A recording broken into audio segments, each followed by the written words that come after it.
vois des pères qui ont refusé d'être effacés de la vie de leurs enfants, qui se sont battus contre l'injustice, horrifiés par les soupçons d'attouchement sexuel que la génitrice avançait pour justifier le vol qualifié, et qui, à bout d'arguments, tout espoir refusé, ont préféré la mort pour eux et leur progéniture. Mais quel désespoir pour en arriver là! Immoler la chair de sa chair, plutôt que d'accepter de faire comme s'il n'y avait jamais rien eu.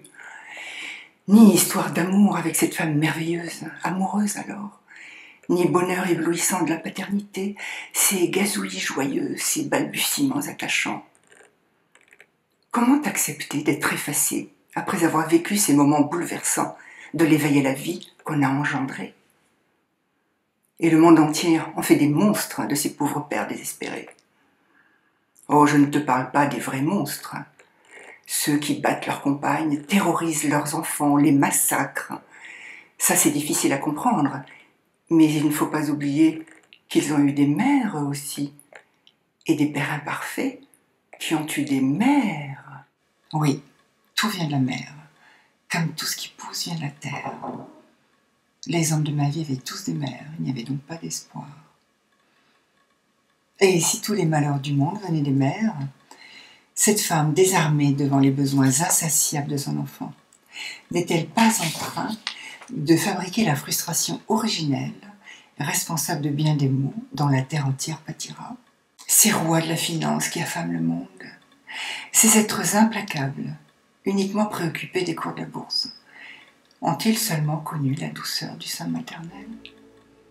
Cette douceur infinie, et ce sentiment que rien ne peut vous arriver, parce qu'on est aimé pour la vie. Il me semble que quand on a connu cet amour-là, il n'y a plus de vide à combler. D'ici, on voit mieux les choses, les gesticulations assez pathétiques. Cette mère perdue qui a congelé ses nouveau-nés, qui fait les gros titres de la presse. Mais de quoi se mêle la justice des hommes? Qu'on se le dise.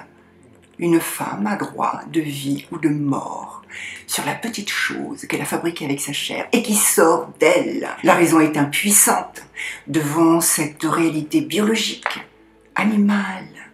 L'être en devenir n'est rien si la mère n'est pas l'astre qui l'éclaire de sa lumière, le réchauffe de son amour. Alors ma fille, sois donc heureuse d'avoir vu le jour. Tu aurais voulu que je sois parfaite, mais aucune mère ne l'est.